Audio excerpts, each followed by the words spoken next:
예수 열방의 소망 같이 찬양합니다.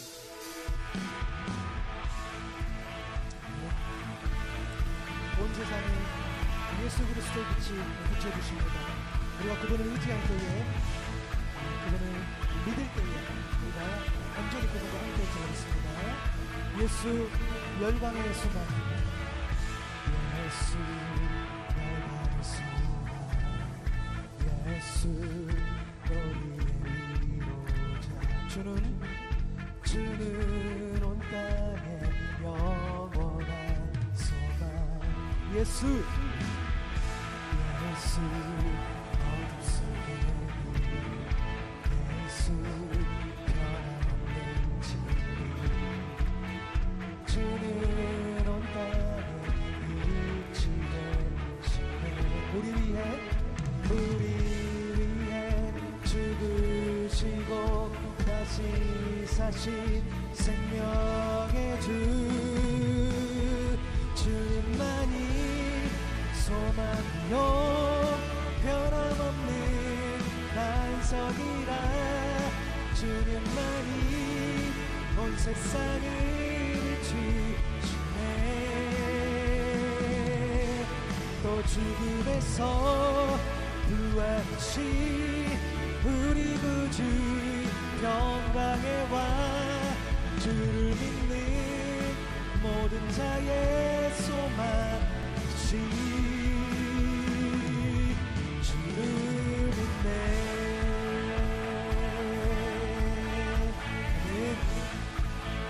예수 열방의 소망, 예수 열방의 소망, 예수 우리의 위로자. 주는 온 땅에 영원한 소망. 예수 어둠 속에, 예수 어둠 속에 예수 변함없는 진리. 주는 온 땅에 일치되시네. 우리 위해 죽으시고 다시 사신 생명의 주. 주님만이 소망이요 변함없는 반석이라. 주님만이 온 세상에 비추시네. 또 죽음에서 부활하신 우리 구주 영광의 왕.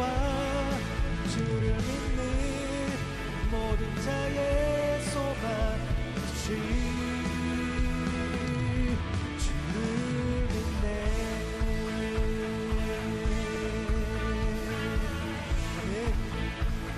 우리 위해 죽으시고, 우리 위해 죽으시고 다시 사신 생명의 주. 우리 위해 죽으시고 다시 사신 생명의 주. 우리 위해 죽으시고 다시 사신 생명의 주. 우리 위해 죽으시고 다시 사신 생명의 주. 주님만이 소망이요 변함없는 반석이라. 주님만이 온 세상을 비추시네. 또 죽음에서 부활하신 우리 구주 영광의 왕. 주를 믿는 모든 자의 소망이시. 주님만이 소망이요 변함없는 반석이라.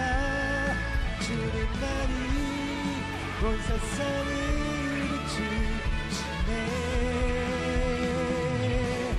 또 죽음에서 부활하신 우리 구주 영광의 왕. 주를 믿는 모든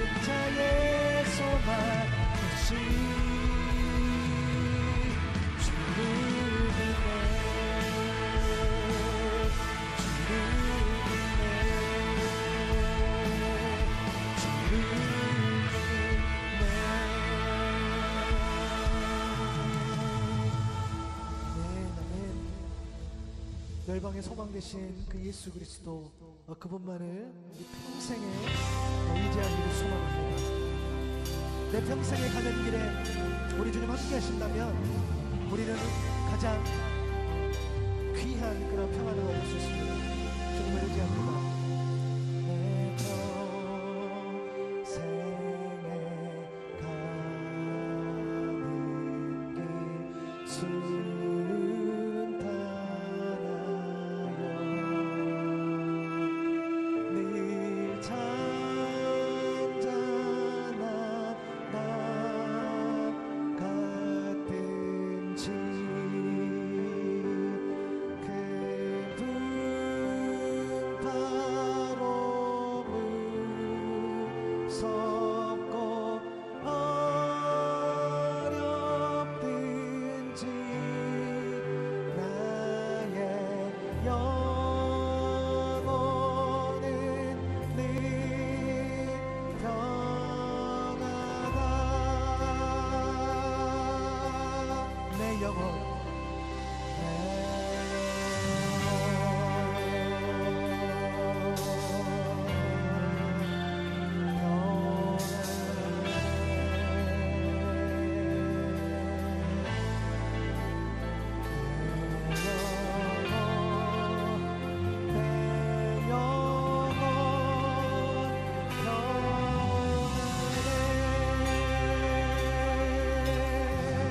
저 마귀는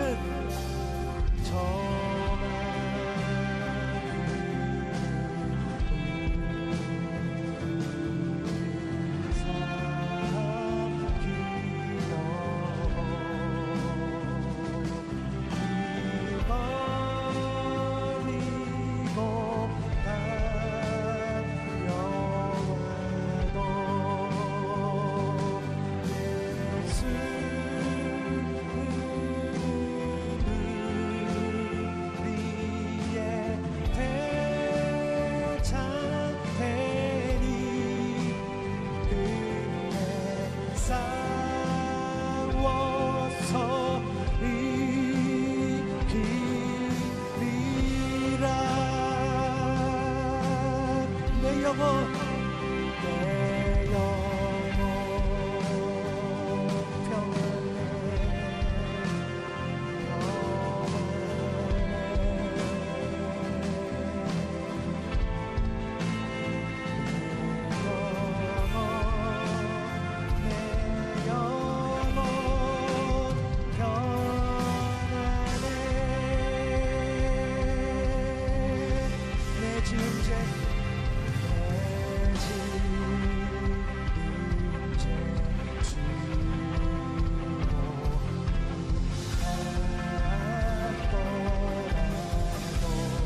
주 예수께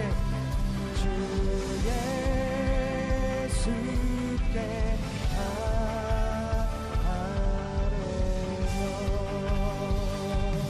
그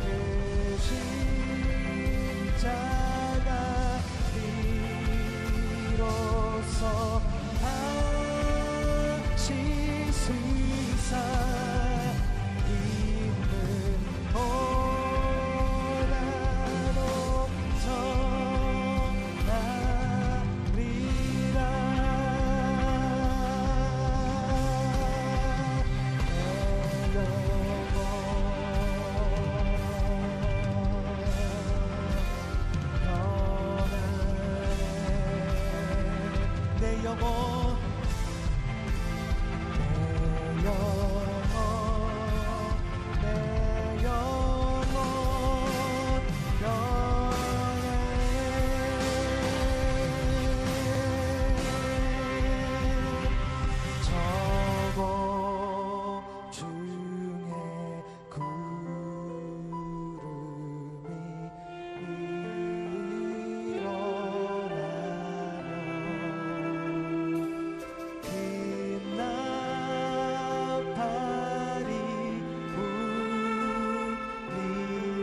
오늘 우리에게 주신 하나님 말씀을 보도록 하겠습니다.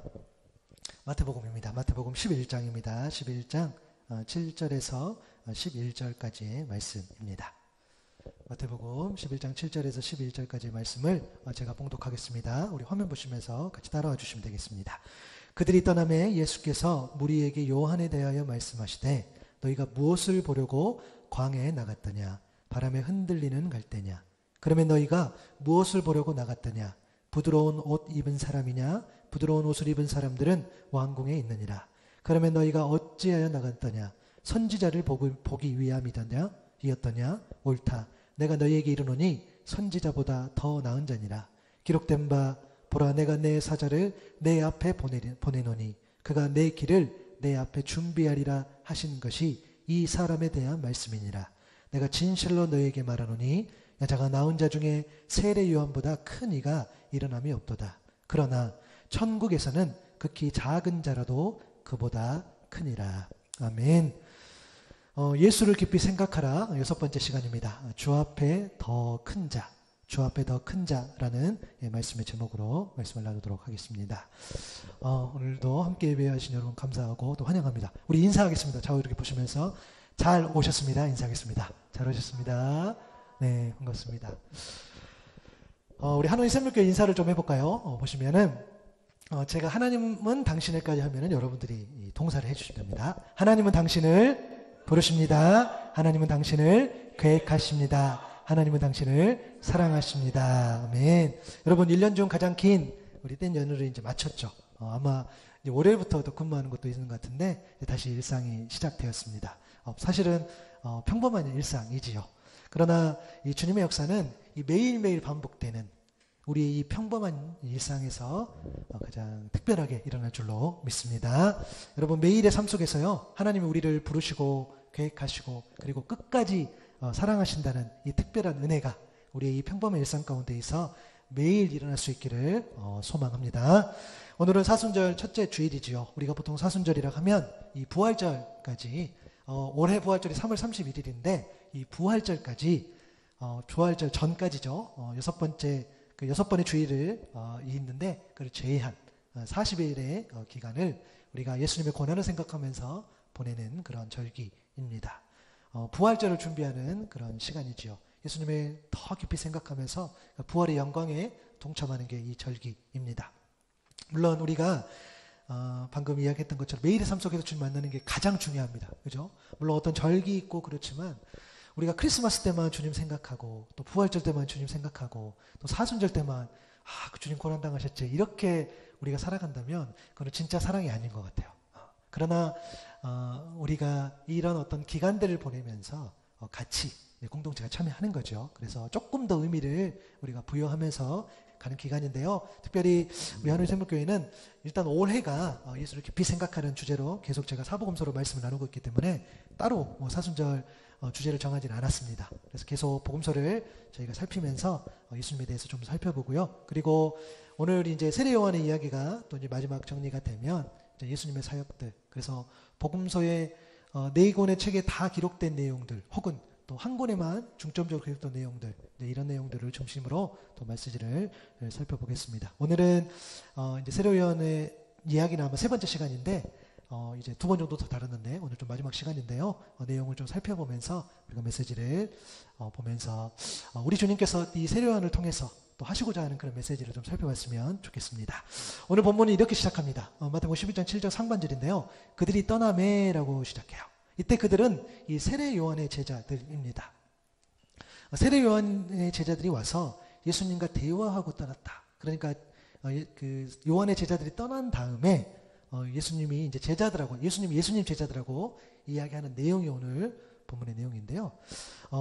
이때 이야기가 진행될 때의 어떤 배경이 좀 필요합니다. 당시 이 요한은 옥에 갇힌 상태였습니다. 당시 이 갈릴리 지역을 통치하던 이 분봉아 헤롯 안티바스의 이복 동생이던 이 빌립의 아내 이 헤로디아를 이 헤롯이 이제 그 아내로 취해버려요. 불륜을 맺는 거죠. 그래서 이 일을 가지고 요한이 비판을 합니다. 비판을 하니까 어떻게 했어요? 힘들죠. 옥에 가둬버립니다. 이러한 상황 속에서 요한이 옥에 갇힌 상황 속에서 요한의 제자들을 이렇게 예수님께 보내면서 이 질문을 하게 돼요. 마태복음 11장 3절인데요. 예수께 여짜오되 오실 그이가 당신이오니까 아니면 우리가 다른 일을 기다리오니까 라고 질문합니다. 그러니까 무슨 말이죠? 당신이 메시아 맞습니까? 그러면 당신이 메시아가 아니라면 나는 누구를 기다려야 합니까? 라는 질문입니다.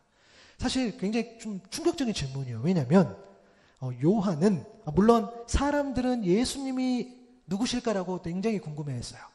예수님 막 사람도 고치고 또 이상한 말 하는 것 같기도 하고 근데 영향이 있는 거죠. 그리고 그렇게 사람들이 정죄하고 사람들이 무시하고 사람들이 거들떠도 보지 않는 그들과 친구를 맺으면서 그들을 위로해 주면서 이러한 내용들이 점점 퍼져가는 거죠. 그래서 예수님이 누구실까? 메시아가 혹시 아닐까라는 그런 의문들을 갖고 있는데 그분이 메시아라는 사실을 증거했던 그렇게 살아갔던 사람이 세례 요한인데 요한이 오히려 그런 질문을 좀 하고 있어요. 당신 메시아 맞습니까? 이걸 제자들을 시켜서 지금 물어보는 그런 장면입니다. 여러분 요한만큼 이 메시아에 대한 이해가 깊은 사람이 없었어요. 마가복음 1장 7절에 보면 그가 전파하여 이르되 나보다 능력 많으신 이가 내 뒤에 오시나니 나는 굽혀 그의 신발끈을 풀기도 감당하지 못하겠노라 라고 이야기를 했어요. 여러분 무슨 말입니까? 너희들이 나를, 요한이죠. 너희들이 나를 굉장히 특별한 사람으로 보는데 나는 너희가 말하는 그런 사람이 아니야. 나는 진짜가 아니야. 나는 그림자. 진짜 빛이 곧 오시는데 나는 그 빛이 너무나 크고 위대하기 때문에 그것을 이제 증거하는 자야. 그래서 그 빛이 너무 크고 위대해서 나는 몸을 굽혀서 그의 신발끈을 풀 자격조차 없어 라고 이야기하는 사람이에요. 여러분 세례 요한은 정말로 사람들에게 영향이 있었죠. 그리고 요한이 정말 높이 평가받는 이유 중에 하나가 뭐냐면 그는 많은 사람들에게 지지를 받았지만 겸손한 사람이었어요.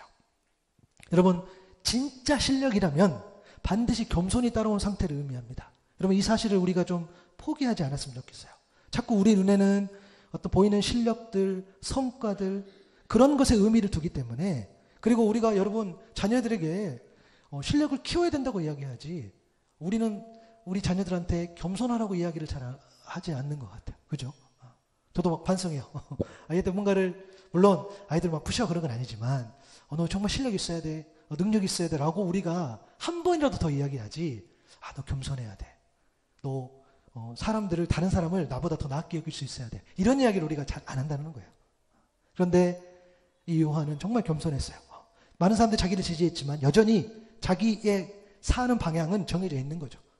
나는 그림자, 나는 빛 대신 예수 그리스도를 이야기해 라는 그런 상황.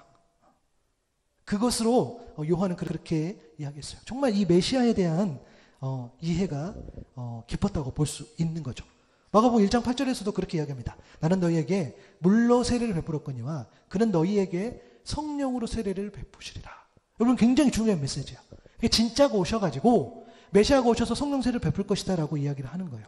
여러분 우리가 보통 성령 어떤 세례를 이야기하면 어떤 특별한 체험을 생각하게 돼요. 물론 사도행전 2장에 보면 호련히 하늘로부터 2장 2절 4절인데요. 호련히 하늘로부터 급하고 강한 바람 같은 소리가 있어 그들이 앉은 온 집에 가득하며 마치 불의 혀처럼 갈라지는 것들이 그들에게 보여 각 사람 위에 하나씩 임하여 있더니 그들이 다 성령의 충만함을 받고 성령이 말하게 하심을 따라 다른 언어들로 말하기를 시작하니라. 여러분 여기 사진 한 장 제가 넣었었는데 이거는 아이들 좀 자료긴 한데 이 말씀 방금 읽었던 말씀이 이 그림인 것 같아요. 그죠? 기도하고 있는데 무슨 현상이 막 일어난 거죠. 실제로 일어났죠. 근데 여러분 오해하지 않으셨으면 좋겠어요. 뭐냐면 이 사도행전 2장과 같은 이러한 특별한 하나님의 역사는 당시 초대교회 또 처음 교회라고 이야기하죠. 초대교회 신자들에게만 허락하신 사건이라는 거예요. 이러한 역사가 완벽하게 똑같이 반복되지는 않아요. 왜냐하면 각각의 부르심이 다르기 때문입니다. 물론 하나님은 다 하실 수 있어요. 다 하실 수 있는데 나에게 보여주신 것 저희 가정이죠. 저에게 보여주신 것을 저희 아내에게 똑같이 모습 그대로 문자 그대로 그렇게 거의 보여주진 않으시고 그러나 어떤 것을 각자 보여주셨는데 한 마음으로 나아가게 하시는 분은 오직 하나님 한 분뿐이신 줄로 믿습니다. 성령의 역사가 그런 거예요. 조금 내가 이걸 봤어. 내가 이걸 봤는데 한 마음을 갖게 하는 거죠. 여러분, 제가 하나님 생명교회를 개척을 하면서 제가 정말 기도하고 있는 거고요. 지금도 기도해요. 뭐냐면 물론 많은 사람들이 오기를 바라죠. 정말 그러길 바라요. 이 자리가 차고 넘치길 바라지만 그것보다 더 소망하는 게 뭐냐면 하나님께서 이 교회에 역사하신 그 비전, 그렇기 때문에 그 비전을 같이 공유하고 그 비전 때문에 같이 갈 수 있는 그 사람이 비록 소수로 할지라도 그들이 와서 함께 예배해서 한 하나님을 만나고 하나님을 찬송하고 우리가 함께 모일 때마다 물론 우리가 말하지만 말하지 않고서도 맞아, 우리는 이것 때문에 모였어, 이런 것들 충분히 공유될 수 있는 그러한 분들이 여기서 함께 모여서 우리가 같이 예배하고 같이 찬양할 때에 맞아, 우리는 그곳을 그 방향으로 하나님 우리에게 그것을 주셨지라는 것들, 그것을 충분히 공유할 수 있는 그러한 사람들로 채워지기를 너무 소망하면서 그렇게 기도하고 지금도 기도하고 있어요. 그래서 여러분 성령 세례, 그러니까 사도행전 2장에서 중요한 것은, 그 사건에서 중요한 것은 성령께서 그들을 직접 만나 주셨다는 거. 여러분, 그게 중요하다는 거예요. 성령 하나님께서 더 친밀하게 그분과 관계가 더 깊어져서 더 하나님 아버지 마음을 알아가게 하는 것, 그것이 본질인 줄로 믿습니다. 그러니까 요한의 메시지가 뭐냐면 이제 메시아가 오셔서 직접 너희를 만나 주실 것이다. 나는 죄사함의 회개의 세례를 베풀지만 너희는 내 뒤에 오시는 분은 메시아가 오셔가지고 너희 한 사람 한 사람 한 사람을 직접 만나 주시겠다 라는 이야기를 요한이 한 겁니다. 여러분, 요한복음 1장에도요 요한은 증언해요.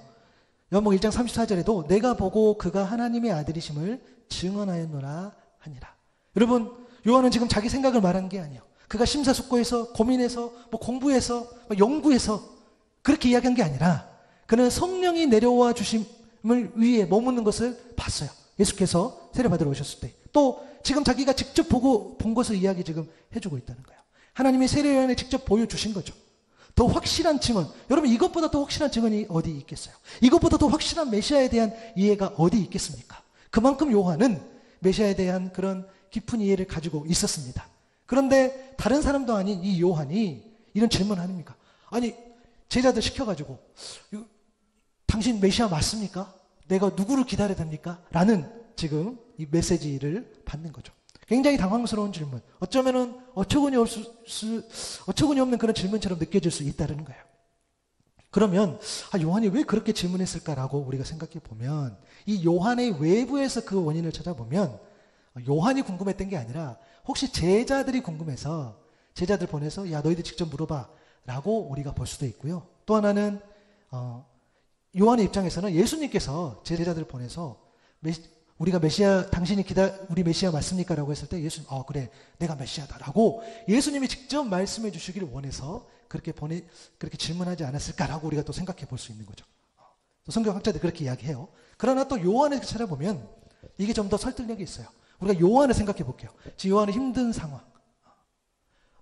이 요세푸스의 글의 역사가 글에 보면은 한 1년 정도 이렇게 가둬놨다고 기록이 되어 있어요. 그러면 요한이 1년 동안 거기 그 감옥에서 룰루랄라 편하다 요즘처럼 영화 보고 이렇게 지냈겠습니까? 아니겠죠. 매 맞고 굶주리고 헐벗고 고문도 더 당했을 수도 있고 우리가 그렇게 생각할 수 있죠. 그리고 언제 죽을지 몰라요. 소망을 잃은 상태, 그런 어떤 상태다 보니까 굉장히 감정이 힘든 거죠. 여러분, 사람은 어렵고 힘들면 어떻게 해요? 내 감정을 막 쏟아내고 싶죠. 그래서 사람들은 힘들수록 더 음란해지고 더 폭력적이고 더 자극적인 것을 막 찾아 헤맬 때가 있어요. 그것을 또 자기보다 연약한 사람에게 막 쏟아내는 거예요. 그러면 안 되지만, 그죠? 그래서 우리가 힘들 때 더 조심해야 되는 이유가 있어요. 내가 막 안 풀린다고, 누가 나를 공격한다고 나도 막 연약한 사람 찾아가지고 막 공격해. 그러다 보니까 여러분, 가정에서 그런 일들이 많죠. 부모는 자녀에게, 또 자녀는 부모에게 내가 힘들다고 막 가까이 있는 사람한테 말도 함부로 하고, 우리가 그런 것들을 경험하게 돼요. 우리가 부모로서, 또 앞으로 부모가 될 또 분도 있지만, 내가 힘들다고, 내가 막 화난다고 막 자녀들에게 저도 막 반성합니다. 그럴 때 있어요. 내가 막 힘들다고 아내에게 서운한 이야기 하고, 우리가 그럴 때가 있다는 거예요. 요한이 좀 그런 상태, 옥에 갇혀 있어요. 요한은 왜 옥에 갇혔습니까? 말씀을 잘 지켰기 때문에. 성경에서 하나님 뜻이 그런 관계를 저지르면 안 돼. 너는 네가 아무리 왕이고 네가 아무리 높은 자리에 있어도 네가 말씀을 어겨서 그렇게 불륜을 저지르면 안 돼라고 이야기를 했는데 그것 가지고 어떻게 됐어요? 감옥에 오게 갔던 거죠. 내가 주를 위해 살았고 믿음을 지켰는데 오히려 나한테 어려움이 왔다라는 거야. 그런 상황. 예수님 당신께서 왕이시고 나는 당신의 오는 길을 예비하고 내가 광야에 외치는 자의 소리로서 지금 그렇게 살아가고 있는데 어떻게 내가 지금 감옥에 갇혀 있습니까? 당신 정말 메시아 맞습니까? 라는 그런 질문을 그런 마음으로 혹시 질문하지 않았을까? 우리가 또 생각해 볼 수 있고요. 그리고 또 하나는 예수님이 이 요한은 예수님의 메시아가 맞아. 메시아가 맞는 게 확실한데 왜 예수님 그런데 왜 자꾸 그런 사역만 하세요? 라는 질문인 거예요. 뭐냐면 이사야 35장 5절 6절에 보면 그때의 맹인의 눈이 밝을 것이며 못 듣는 사람의 귀가 열릴 것이며 그때 저는 자는 사슴같이 뛸 것이며 말 못하는 자의 혀는 노래하리니 이는 광야에서 물이 솟겠고 사막에서 시내가 흐를 것입니다. 이사야 35장 5절 6절인데요. 예수님의 치유 사역, 눈 먼 사람, 귀 먹은 사람, 다리 저절던 사람, 말 못하는 사람이 치유됐어. 광야에서 물이 솟겠고 사막에서 시내가 흐를 것입니다. 라는 어떤 다양한 기적들. 그리고 여러분 예수님께서 몸을 또 치유해 주셨지만 얼마나 많은 사람들의 마음을 치료해 주셨어요. 사람들이 손가락질하고 야, 너 같은 사람도 하나님의 자녀냐? 너는 절대 구원받지 못해. 너 같은 사람은 절대 하나님의 심판받아 하는 그런 손가락질 받는 그들에게 어떻게 했어요? 예수님 찾아가 주셨어. 그들의 마음을 위로해 주시고 보듬어 주시고 친구가 되어 주시고 장기니 세리니 가난한 자들 아픈 자들 나병 환자 눈 먼 자들 그들을 만져주셨을 때에 사람들은 다 그들을 정죄했지만 예수님은 그렇게 하지 않으셨던 것들. 그 사역, 그 메시아 사역 맞아요. 그런데 이사야 35장 4절에 보면 이렇게 돼 있어요. 겁내는 자들에게 이르기를 굳세어라 두려워하지 말라 보라 너희 하나님이 오사 보복하시며 갚아주실 것이라 하나님이 오사 너희를 구하시리라 하라. 보복하는 메시아, 갚아주시는 메시아, 구해주시는 메시아도 있다는 거예요. 그러니까 요한의 질문은 뭐였냐면 어찌 치유하는 메시아는 있는데 보복해주는 메시아는 안 계십니까? 어찌 기적은 있는데 감옥에서 나를 건져주고 그것을 갚아주시는 메시아는 왜 안 계시죠? 가난한 자, 마음이 상한 자, 포로된 자, 갇힌 자를 구원해 주시는 메시아는 있는데 정작 나를 감옥에서 구해주시는, 나를 뽑아주시는, 나에게 해를 끼친 그에게 보복해 주시고 갚아주시는 그 메시아는 왜 안 계시죠? 라는 의문을 가지고 질문을 하지 않았을까라고 생각해 보는 거죠. 여러분 우리도 그럴 때 있잖아요. 내가 신앙인으로서 내가 살아가지만 내가 예수 그리스도를 믿지만 내가 예수님 믿기 때문에 내가 그래도 예수님을 믿고 살아가는데 내 삶이 좀 잘 풀리길 바라고 내 삶이 내가 좀 넉넉하기를 바라고 또 나뿐만 아니라 내가 아는 누구가 있는데 그 사람이 예수 그리스도를 잘 믿어요. 정말 말씀대로 살아가려고 해요. 그런데 그분의 인생이 좀 안 풀리고 그분의 인생이 좀 어려워질 때는 참 속상하죠. 아 예수님 좀 만져주시지 좀 그 길 좀 열어주시지 우리 그럴 때 있잖아요. 요한도 좀 그러지 않았을까 우리가 생각해 보는 거죠. 이러한 요한의 이 제자에게 질문해서 예수님은요 답변을 두 가지 해주세요. 다른 답변이 아니라 두 가지 말씀을 해주시는데 마태복음 11장 5절 6절에 나면 맹인이 보면 못 걷는 사람이 걸으며 나병한 자가 깨끗함을 받으며 못 듣는 자가 들으며 죽은 자가 살아나며 가난한 자에게 복음이 전파된다 하라. 무슨 말이죠? 맹인이 보는 기적, 못 걷는 사람이 걷는 기적, 나병한 자 치유받은 기적, 못 듣는 자가 듣는 기적, 죽은 자가 살아난 기적을 너희가 보지 않았느냐? 내가 메시아라 설명이 굳이 필요하냐? 너희 다 봤잖아. 못 본 사람이 보는 거 봤잖아. 그런 이야기를 예수님이 해주세요. 그래서 했던 그 사역 그대로 야 그렇게 될 거야. 앞으로 그렇게 돼. 라고 이야기를 해주시는 답변 하나. 그리고 누구든지 나로 말미암아 실족하지 아니하는 자는 복이 있다. 여러분 실족하다라는 말은 넘어뜨리다, 거부하다, 걸려 넘어지다 라는 의미예요. 그러니까 실족하지 않는다는 것은 예수님을 거부하지 않는 것, 예수님의 구원의 손길을 거부하지 않는 것. 그 말은 뭐냐면 어떤 상황 속에서도 그러니까 너희가 원하는 상황이 펼쳐질 수도 있고 너희가 원하지 않는 상황이 펼쳐질 수도 있는데 그럼에도 예수님을 거부하지 않을 때에 나를 거부하지 않을 때에 너희가 복이 있다라고 예수님이 이야기를 하신 거예요. 메시아 사역 펼쳐졌지? 자, 그거 오케이. 그거 그냥 그대로 본 거 이야기해주고, 그리고 너희가 나를 거부하지 않을 때 너희에게 복이 있다. 예수님이 그 이야기를 해주세요. 그리고 이제 그 요한의 제자가 떠나고 나서 이제는 예수님이 제자들에게 세례 요한이 누구인가를 이야기해 준 장면이 오늘 본문이에요. 여러분, 우리가 한번 삼자 입장에 생각해 봤을 때 예수님께서는 이렇게 말씀해 주시지 않을까요? 요한, 내가 그렇게 나를 메시아라고 이야기했는데 네가 정말 의심해? 너 왜 그러니? 라고 이야기할 수 있지 않을까요? 라는 생각이 들어요. 이게 너무 자연스러운 거죠. 그죠? 제일 누구보다도 더 나에 대해서 잘 아는 그 사람이 오히려 당신 메시아 맞습니까? 라고 이야기하다 보니까 예수님 입장에서는 부정적인 말, 부정적인 어떤 생각들을 하실 수 있는 저는 그런 상황이라고 보여요. 너무 자연스럽죠. 사람들도 그랬겠죠. 요한의 제자들도 그랬겠죠. 아니, 요한 선생님 당신께서 예수님 그 메시아에 대해서 막 이야기했는데, 그리고 그 사람 예수 그리스도의 모습 속에서 메시아 모습이 다 담겨 있는데 정작 그렇게 물어보라고 하면은 예수님이 메시아가 아닐 수도 있겠구나라는 생각들을 사람들이 할 수 있다라는 거죠. 여러분 어떻겠어요?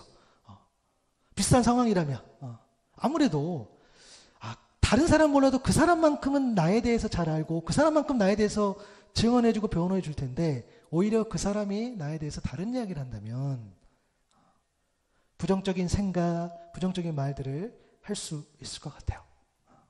그런데 그런 상황 속에서 예수님 말씀이 오늘 참 놀랐습니다. 오늘 보면 7절, 8절, 9절입니다. 그들이 떠나매 예수께서 무리에게 요한에 대해 말씀하시되 이제 뒷담화를 하시는 거예요. 너희가 무엇을 보려고 광야에 나갔더냐? 바람에 흔들리는 갈대냐? 그러면 너희가 무엇을 보려고 나갔더냐? 부드러운 옷 입은 사람이냐? 부드러운 옷 입은 사람들은 왕궁에 있느니라. 그러면 너희가 어찌하여 나갔더냐? 선지자를 보기 위함이었더냐? 옳다. 내가 너희에게 이르노니 선지자보다 더 나은 자니라.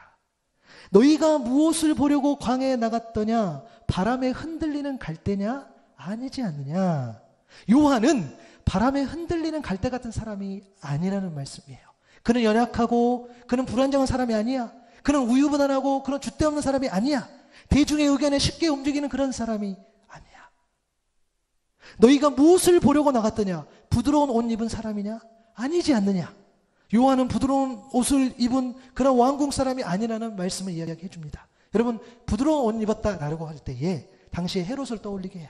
여리고 왕궁에서 부드럽고 화려한 옷을 입고 사치스럽게 살았던 그 헤롯. 그러나 요한은 그러한 사람이 아니라는 거예요. 검소한 사람, 평범한 사람, 왕궁에서 사람들의 비호나 맞추는 그런 사람이 아니었다 이야기해요. 그리고 요한은 너희가 아는 그런 선지자가 아니야. 내가 이르노니 선지자보다 더 나은 자가 바로 요한이야. 마태복음 11장 10절이죠. 기록된 바 보라 내가 내 사자를 내 앞에 보내리니 그가 내 길을 내 앞에 준비를 하신 것이 이 사람에 대한 말씀이니라. 마태복음 11장 14절에 이 사자가 바로 엘리야라고 예수님이 말씀해 주세요. 여러분, 요한은 엘리야처럼 기적을 행하진 않았지만 그의 메시지의 강렬함은 엘리야와 거의 같았어요. 열왕기상 18장 22절 너무 유명한 말씀이죠. 엘리야가 모든 백성에게 가까이 나아가 이르되 너희가 어느 때까지 둘 사이에서 모뭇하려느냐? 여호와가 만일 하나님이면 그를 따르고 바알이 만일 하나님이면 그를 따를지니라 하니 백성이 말 한마디도 대답하지 아니하는지라. 엘리야 하면 너무 유명한 말씀이죠. 여러분 정말 도전이 되는 말씀이에요. 여러분 머뭇하는 순간 하나님 앞에서 또 다른 것과 비교하면서 머뭇하는 순간 여러분 사탄이 틈탑니다. 사탄은 그 악한 영은 우리가 머뭇하는 순간을 지금도 기다리고 있어요. 인내하면서 끈기로. 여러분 우리도 인내하고 끈기해야 되지만 악한 세력 사단은요 그 친구들도 바빠요. 얼마나 인내한지 몰라요. 우리가 머뭇하려는 그 순간을 잡으려고. 왜냐하면 그때를 괴롭혀야지 넘어뜨릴 수 있으니까. 이 사실을 엘리야는 잘 알기에 강력하게 선포하는 거예요. 여호와가 만일 하나님이면 따르고 바알이 만일 하나님이면 그를 따르라. 여러분 신앙은요 이렇게 양다리 걸치고 그런 문제가 아니에요. 오직 하나님 앞에 나아가는 것, 하나님만 의지하는 것, 머뭇거리지 않는 것, 그것이 온전한 신앙이라는 거죠. 세례 요한의 메시지도 이와 같았어요. 그는 진리와 의에 관하여서 두려움이 없는 그런 열정을 가진 사람. 마태복음 3장 7절에 보니까 요한이 많은 바리새인들과 사두개인들이 세례 베푸는 데로 오는 것을 보고 이르되 독사의 자식들아, 누가 너희를 가르쳐 임박한 진노를 피하라 하더냐. 여러분, 이것은요, 본질을 놓치고 있는 이 바리새인들과 사두개인들을 향한 어떤 풍자, 어떤 반어 표현을 할 수 있어요. 너희는 회개도 없고 돌이킴도 없는데 세례만 받으면 되는 줄 알고 이렇게 와서 임박한 진노를 피하려고 하느냐라는 이야기예요. 너희들 와서 세례만 받으면 다 되는 줄로 알면서 그렇게 오는데 너희들 정말 돌이킴이 있느냐라고 이야기하는 것들이에요.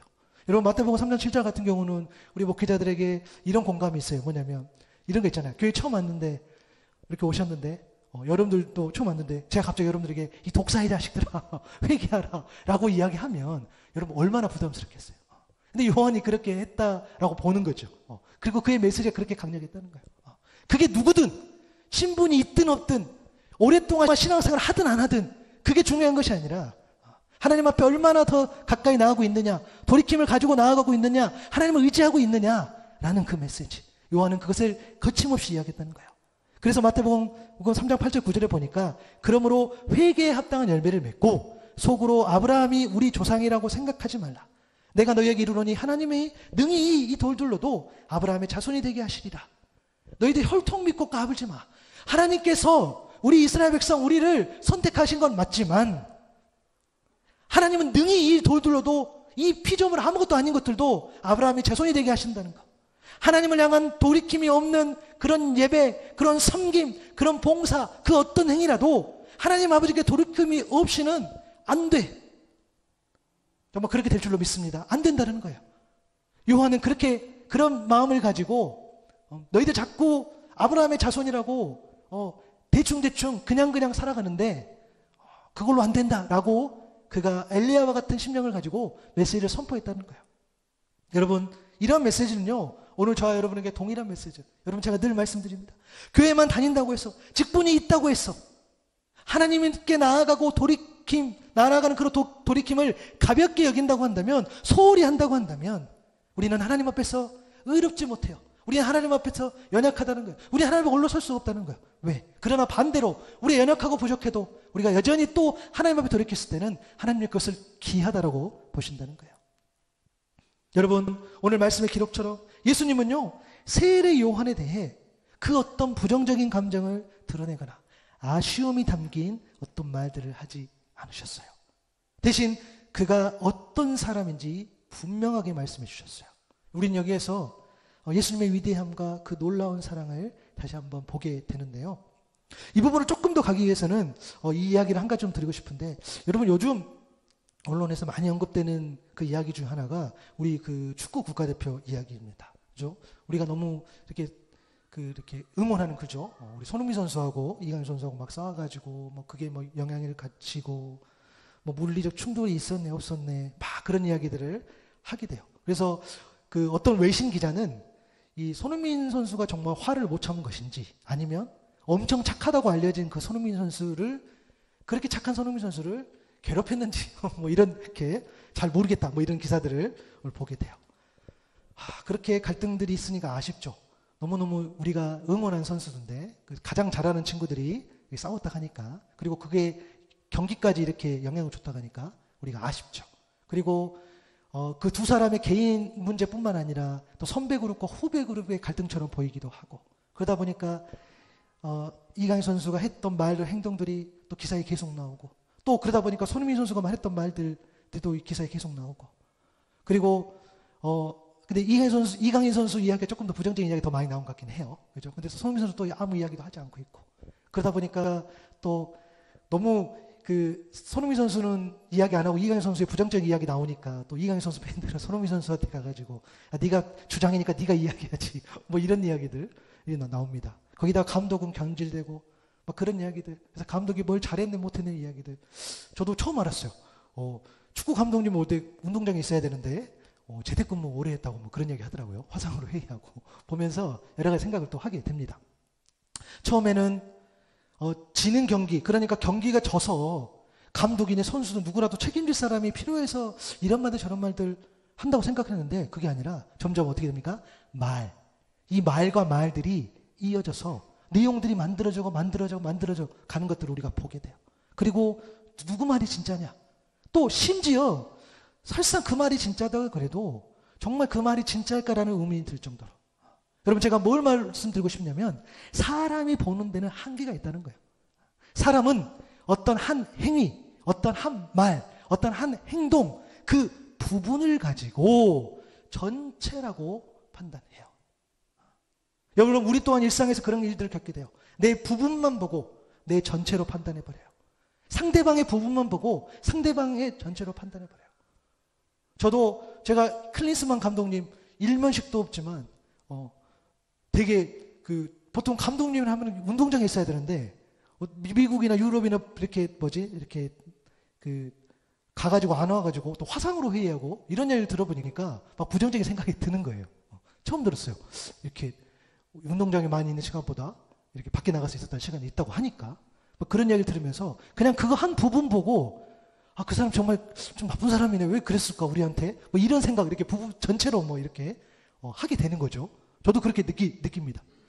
사실 여러분, 예수님도요, 세례 요한의 부분적인 말로 요한이 전체 모습을 판단할 수 있어요.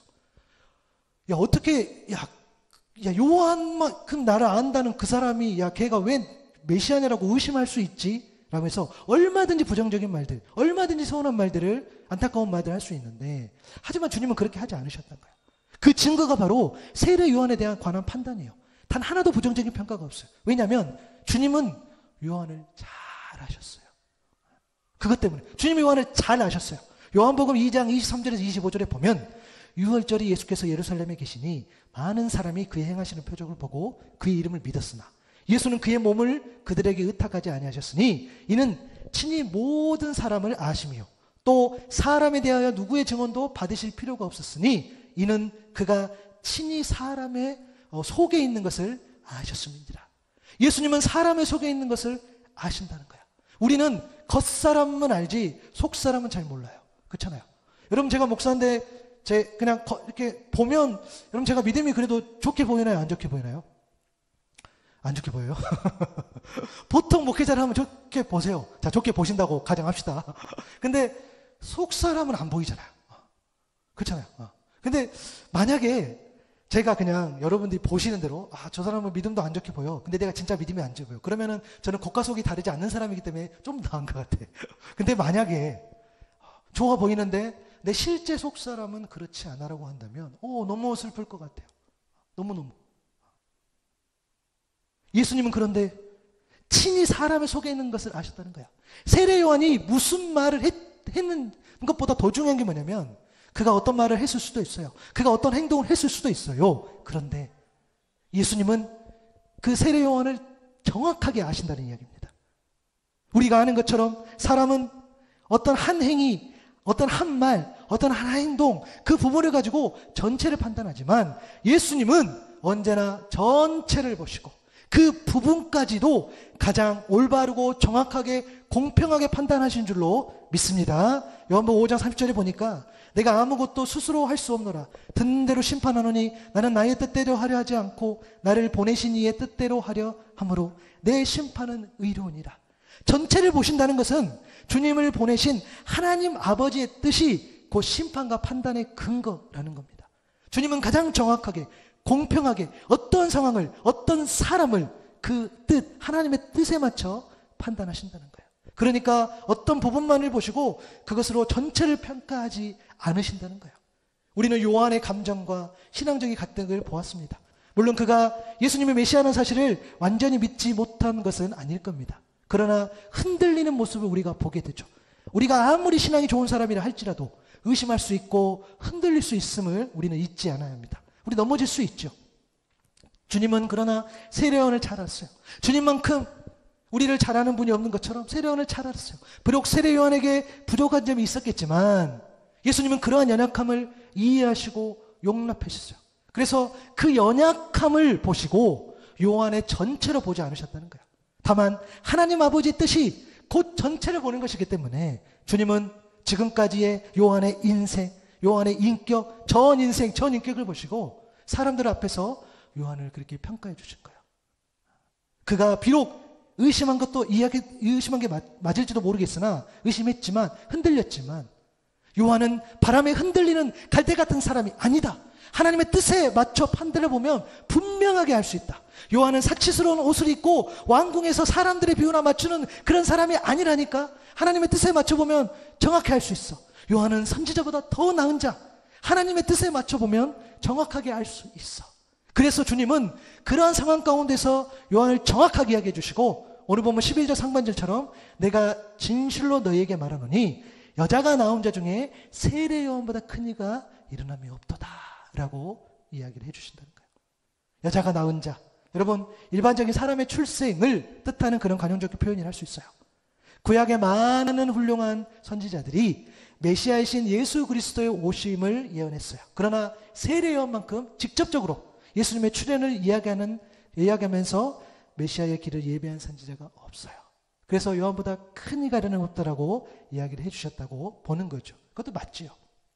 그런데 여러분, 예수님의 길을 예비한 특별한 직분 자체가 이 세례 요한에게 가장 위대한 사람이라는 평가를 가져다 준 것은 절대 아닙니다.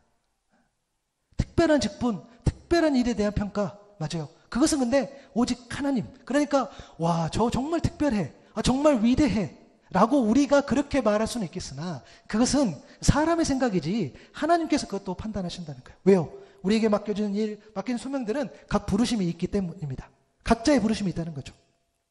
여러분, 저도 우리 가정이 이 사역을 시작하면서, 교회를 개척하면서 많은 분들에게 기도도 받고 격려도 받아요. 또 감사하게 또 후원해 주신 분들도 있고, 이 교회가 제가 분명히 말씀드려요. 이 교회가 이렇게 예배를 드리고, 그래도 예배 드리고 같이 교제할 수 있는 것은 오늘 이 자리에 함께 계신 여러분 한 분 한 분 때문에, 그리고 또 한국이든 혹시 하노이든 저희를 위해서 기도해 주시고 후원해 주신 아론과 훌, 제가 이제 단돈 1만 원이라도 저에게 후원해 주신 기도해 주신 분들을 제가 저희 가정은 그렇게 불러요. 그래서 우리가 기도할 때마다 우리 아론과 훌에서 기도하는데 그분들 때문에 이 사역이 지금 가고 있어요. 그래서 우리 늘 기도해요. 그러면서 그분들 중에서도, 또 여러분들 중에서도 우리가 목사니까, 선교사니까 우리 가정에 대해서 귀하다라고 격려해 주시고 위로해 주신 분이 있어요. 다 그러지는 않겠지만 감사하죠. 제가 목사에서, 제가 선교사에서 그런 게 아니라 정말 값없이 빚 없이 우리가 보이지 않는 곳에서 수고하고 헌신하시는 목사님, 선교사님들이 진짜 많아요. 저는 그것이 단지 보이지 않았기 때문에 그러지, 하나님께서 어쩌면은 이 악한 시대에 정말 보이지 않는 그분들의 수고와 헌신이 있기 때문에 여전히 이 나라를 붙잡아 주시고 이 온 세계를 붙잡아 주신다고 저는 그렇게 믿어요. 그러나 그것보다 더 큰 도전이 있습니다. 그것은 뭐냐면 내가 목사에서 선교사를 떠나서 내가 주님 앞에 한 사람으로서, 한 예배자로서 더 큰 삶의 도전, 그것이 뭐냐면 이 직분 자체가 아니라 그 직분 자체가 아니라 그 직분으로 살아가는 그런 헌신된 삶 때문에 충성된 적으로 평가받는 것. 그것이 꿈이고 또 바람이에요. 내가 목사이기 때문에, 내가 선교사이기 때문에, 그러기 때문에 뭐 특별하다 이게 아니라 우리 가정이 정말 우리에게 맡겨진 일을 수고하고 헌신함으로 나갈 때, 그래서 하나님이 기뻐하시는 일들을 감당했을 때에 그것이 귀하다라고 이렇게 판단되어지고 하나님께서 그렇게 여겨주실 때 그렇게 되기를 바라는 거죠. 예수님의 길을 예비하는 특별한 직분 자체가 세례 요한에게 가장 위대한 사람이라는 평가가 아니라 세례 요한의 사역에 대한 그런 진지한 태도, 예수 그리스도에 대한 헌신된 삶, 그 자체가 더 중요한 평가의 기준이 된 것인 줄로 믿습니다. 예수님은 그걸 아셨다는 거예요. 누가복음 1장 15절 16절에 보면 이는 그가 주 앞에 큰 자가 되며 포도주나 독한 술을 마시지 아니하며 모태로부터 성령의 충만함을 받아 이스라엘 자손을 주 곧 그들의 하나님께로 많이 돌아오게 하겠습니다. 이 말씀은 세례 요한이 태어날 때에 받았던 그런 예언의 말씀이에요. 사실 이 말씀은 우리가 1월 28일 주일날 제가 말씀을 나눴었어요. 실제로 말씀처럼 요한은 살아냈어요. 그래서 주님 앞에 큰 자로 설 수 있었어요. 여러분, 주 앞에 큰 자는 어떤 직분 때문에, 어떤 성취 때문에, 어떤 특별한 능력 때문에 그렇게 판단받는 것이 아니에요. 주 앞에 큰 자가 누구겠습니까? 포도주나 독한 술을 맞으시 않는 하나님 앞에 구별된 자였어요. 여러분, 요한은 광야의 삶을 살았어요. 물론 그가 그곳에서 어떻게 생활하고 어떤 훈련을 받았는지 알 수는 없지만, 그러나 광야의 삶이 요한을 더욱더 하나님의 사람으로 성장시키는 데에서는 분명히 유익한 장소였을 거예요.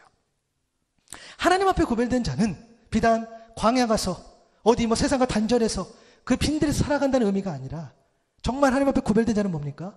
설상 내가 잠시 동안 광야로 나간다 할지라도, 내가 잠시 동안 훈련의 시간에 간다 할지라도 그곳이 아니라 다시 세상 속에 들어와서 세상 속에서 삶으로, 세상 속에서 메시지를 전하면서 살아가는 것. 요한은 세상 속에서 사람들에게 말이 아닌 삶으로 메시지를 선포했다는 거예요. 그래서 주 앞에 큰 자가 될 수 있었어요. 또한 그는 모태로부터 성령의 충만을 받은 자. 여러분, 육체적 성장은 자연스럽게 할 수 있어요. 그러나 인격적이고 이 영적인 성장은 성령의 도움 없이는 결탄코 불가능합니다. 이 진리를 저와 여러분 잊지 않았으면 좋겠어요. 내가 내 힘으로 내 노력으로 된다? 아니요. 하나님께서 함께 해주실 때에, 여러분 한 사람을 만져주실 때에, 그래서 정말 나에게도, 우리 자녀들에게도, 우리 공동체에게도 정말 필요한 것은 성령의 도움이신 줄로 믿습니다. 요한이 성령의 충만함으로, 도우심으로 그렇게 나아갈 수 있었다는 거예요. 그리고 요한은 주를 위하여 세운 백성을 준비하는 자, 곧 하나님의 부르심에 순종하는 자였어요.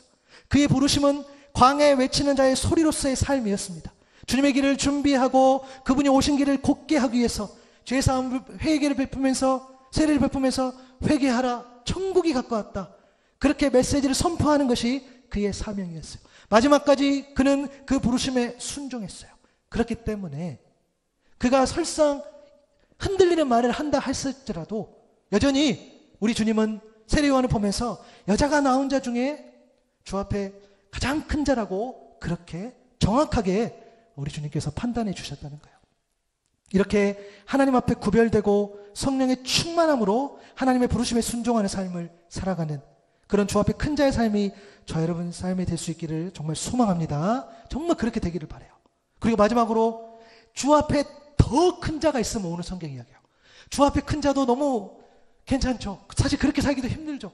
그래서 근데 그 삶도 너무 귀하지만 이 주 앞에 더 큰 자가 있다는 것을 오늘 예수님이 이야기하셔요. 마지막 11절인데요. 내가 진실로 너희에게 말하노니 여자가 낳은 자 중에 세례요한보다 큰 이가 일어남이 없도다. 그러나 천국에서는 극히 작은 자라도 그보다 크다라고 이야기했어요. 세례요한은 예수님의 오심을 예비한 자로 예수님 오시기 전인 옛 시대에 속한 사람이라고 할 수 있습니다. 그래서 이 메시아로 인해 이 성취된 천국, 이 하나님 나라에 속하지 못한 한계를 가지고 있어요.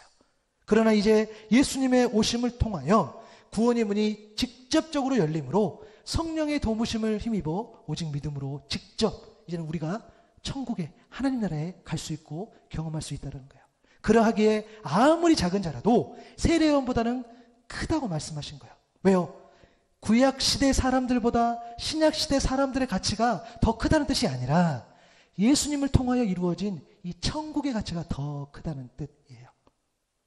귀한 가치가 있는데 그거보다 더 귀한 가치가 있다는 거예요. 둘 다 귀한 가치인데 더 나은 가치가 있다는 거죠.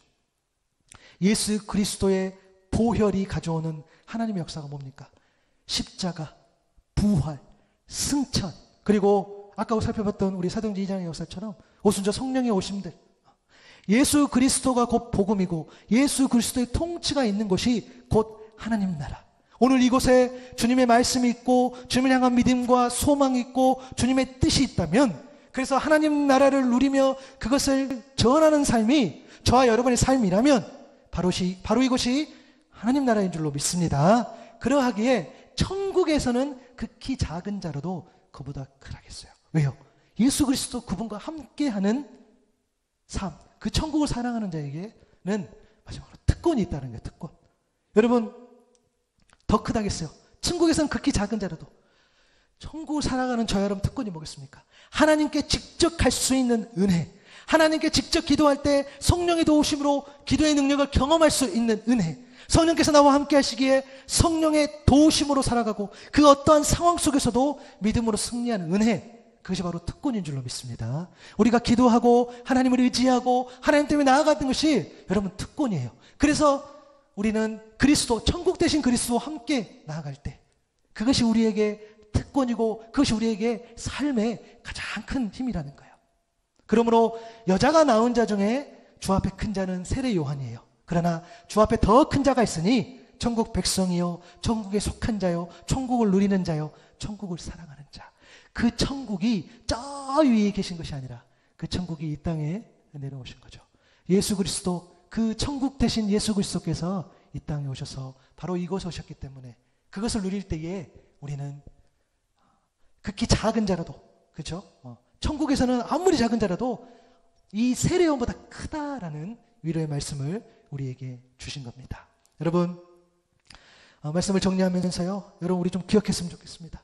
사람은 부분을 보며 전체를 평가하죠. 그렇죠? 설상 그 사람이 경험이 있고 능력이 있고 공부도 많이 하고 직분도 높고 많은 것들을 소유하고 한다 할지라도 사람은 부분을 보며 전체를 평가하지만 우리 주님은 언제나 보이는 것, 보이지 않는 것, 전체를 보면서 평가하신다는 것. 그래서 여러분, 혹시 지금의 연약한 모습에 넘어져 있습니까? 내가 뭐 할 수 있어. 그럼 그렇지. 내가 뭐 얼마나 할 수 있겠어. 나 여전히 또 넘어졌어. 라고 혹시 생각하고 있을지 모르겠으나 여러분 괜찮아요. 주님은 그 모습으로, 내가 지금 넘어진 모습으로, 내가 지금 좀 쓰러져 있는 모습으로, 나의 지금 그런 연약한 모습으로 이 전체를 판단하시는 분이 아니라는 거예요. 그러니 다시 주님을 붙잡고 일어나십시오. 일어나기 위해서 몸부림치실 때에, 그리고 그렇게 주님 앞에 나아갈 때 주님께서는 우리를, 사람들은 정죄할 줄 모르나 주님은 우리를 정죄하지 않으시고 일으켜 주실 줄로 믿습니다. 안아주시고 품어주시고 믿음을 주실 줄로 믿습니다. 여러분 또한 지금 좋은 모습이에요. 여러분 교만하지 않아야 되죠. 더 좋을수록, 더 나을수록 여러분 주님께 납작 엎드려야 합니다. 그것이 진짜 실력이고 그것이 진짜 신앙이고 그게 진짜 성숙입니다. 내 믿음이 지금 누굴 향해 있는지, 내 마음의 중심에 누가 있는지, 또한 내 뜻이 아닌 하나님 뜻을 위하여 살아가고 있는지를 우리는 점검할 수 있어야 하는 거죠. 우리가 묵상했던 요한, 바람에 흔들리는 갈대 같은 사람이 아니었고 또 부드러운 옷을 입은 왕궁의 사람이 아니었어요. 그리스도의 길을 예비한 하나님의 사람, 진정한 선지자였죠. 구별되게 살았고 성령의 도우심을 살아갔던 그리고 마지막까지 순종했던 요한, 주 앞에 큰 자라고 칭찬받은 요한, 이 삶이 우리에게 도전이 되길 바라고요. 그러나 더 나아가서 그것보다 더 큰 자가 있으니 바로 예수 그리스도를 통해서 누리는 천국의 백성, 천국에 속한 자, 천국에 누리는 자, 천국을 사랑하는 자, 그것이 우리의 모습이 되기를 바랍니다. 하나님께 직접 갈 수 있는 은혜, 직접 기도할 때 성령의 도우심으로 기도의 능력을 경험할 수 있는 그 은혜, 성령께서 나와 함께 하시기에 성령의 도우심으로 살아갈 수 있는 그 은혜, 그리고 넘어져 있지만 다시 일어날 수 있는 은혜가 우리에게 있기 때문에 정말 그리스도 때문에 주 앞에 더 큰 자, 그런 천국의 삶을 그런 소망대로 그 소망을 품고 살아갈 수 있는 저 여러분 될 수 있기를 바랍니다. 아멘. 우리 한번 찬양하겠습니다. 우리 주께 가까이 찬양하시면서 오늘 이 메시지를 기억하면서 주 앞에 더 큰 자, 우리가 주님 앞에 나아가면서 좀 묵상했으면 좋겠습니다. 우리 찬양할게요.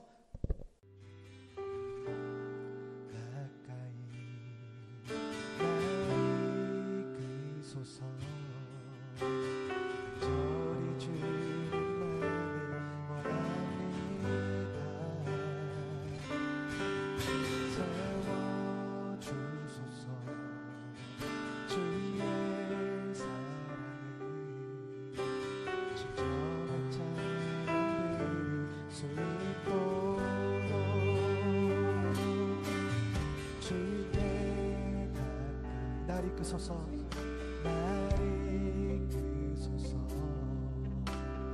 간절히 주님만을 원합니다. 채워주소서, 주의 사랑을 진정한 찬양일 수 있도록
주소서.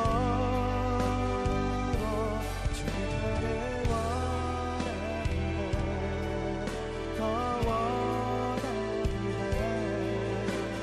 나의 맘 주소서.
나를 나의 영혼 주를 부르리.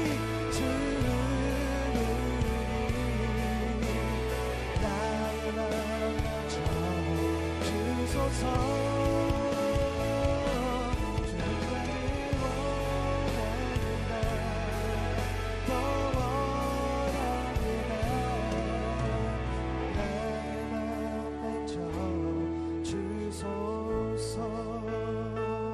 여러분 한번 기도했으면 좋겠습니다. 기도하실 때에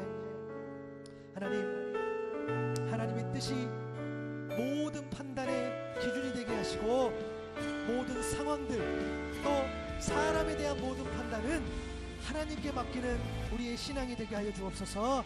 우리의 연약한 부분 때문에 넘어져 있다고 한다면 하나님께서는 이 연약한 모습을 보시고 나의 전체를 보시는 것이 아니라 내 전 인생을 보시오니 내가 하나님 앞에 오늘 다시 한번 힘을 내서 나아갈 때에 하나님은 나를 다시 일으켜 주신다고 하셨으니 하나님, 내가 주 앞에 큰 자의 삶을 되게 하여 주시고 주 앞에 더 큰 자의 삶을 살아갈 수 있도록 주님 나와 함께 하여 주십시오. 내가 예수 그리스도로 천국을 누리는 삶이 되게 하여 주시고 내가 하나님만 의지하는 삶이 되게 하여 주옵소서. 이 기도 제목 가지고 한번 기도하며 나갔으면 좋겠습니다. 기도하시겠습니다. 하나님, 그렇습니다. 오늘도 이 예배 가운데 함께해 주심을 감사합니다. 오늘 예배하는 이 사람 한 사람의 마음을 찾아가 주시고 저장하여 주옵소서. 내가 오늘 또 넘어져 있으니까, 내가 또 하나님 앞에 나아가지 못하고 있습니까? 내가 그것 때문에 좌절하고 있습니까? 그러나 하나님은 나의 이 좌절된 모습을 보고 나의 전체를 볼 수 있는 것이 아니라 여전히 내가 하나님을 사랑하고 여전히 내가 하나님을 의지하고자 하는 그 내 전 인생을 보고 계시오니 주님, 내가 다시 한번 주님을 붙잡고 일어나기를 소망합니다. 내가 세례요한이 그렇게 살았던 것처럼 하나님 앞에 고백된 대로 살아가기를 소망하며 하나님을 의지하며 살아가기를 소망하며 내가 부르심에 순종하는 삶으로 나아가기를 소망하오니 나와 함께하여 주옵소서. 다른 사람을 몰라도 우리 주님은 나를 아십니다. 다른 사람은 나를 잘못 판단하여도 주님은 나를 온전하게 판단하시오니 내가 주님을 의지하면서 주님을 붙잡으면서 나아갑니다. 주님, 나와 다시 한번 동행하여 주십시오. 내가 주님을 붙잡습니다. 나는 주님을 의지합니다. 주님과 동행하여 주옵소서. 특별히 오늘 예배하는 한 사람 한 사람의 삶을 축원하여 주시고 한 사람 한 사람의 삶을 하나님께서, 우리 주님께서 가장 올바르게 판단하시오니 주님, 오늘 또 주님 앞에 나아가는 우리 한 영혼 한 영혼 귀하게 해주시고 이 영혼 가운데에 회복하는 영을 시켜주시고 믿음을 허락하여 주옵소서. 주님을 의지합니다. 주님을 쫓습니다. 주 도움하여 주옵소서. 주님을 의지합니다. 주 역사하여 주옵소서. 하나님, 감사합니다. 오늘 또 이 예배 가운데 함께하여 주시고 특별히 말씀을 통해서 다시 한번 하나님 아버지의 마음을 알아갈 수 있도록 주님이 인도하여 주시니 감사합니다. 주님, 주 앞에 큰 자로 살아갔던 세례요한의 삶을 살펴보았습니다. 그가 잠시 흔들릴 때도 있었습니다. 그러나 우리 주님께서는 그 부분을 보시고 판단하신 것이 아니라 그가 얼마나 하나님 앞에 충성했는지, 그가 하나님 앞에 얼마나 헌신했는지, 또한 그가 하나님 앞에 어떤 마음을 가지고 있는지를 주님께서 올바르게 아시고 그 요한을 판단해 주셨습니다. 주님, 우리가 지금 잠시 넘어져 있습니까? 우리가 지금 잠시 흔들린 모습을 주님 앞에 보이고 있습니까? 그것이 우리의 온전한 모습이 아님을 주님께서 아시오니 다시 한번 주님을 의지하며 일어날 수 있는 우리 모두 되게 하여 주옵소서. 사람은 우리의 부분을 보고 판단하고, 사람은 그 부분만 보고 이 상황들을 판단할 수 있으나, 우리 주님은 이 전체를 보시오니 나의 모든 이 상황들, 또 나의 이 생각들, 모든 판단을 주님께 맡기며 나아갈 수 있는 우리 모두 되게 하여 주옵소서. 감사합니다. 예수님의 이름으로 기도드립니다. 아멘.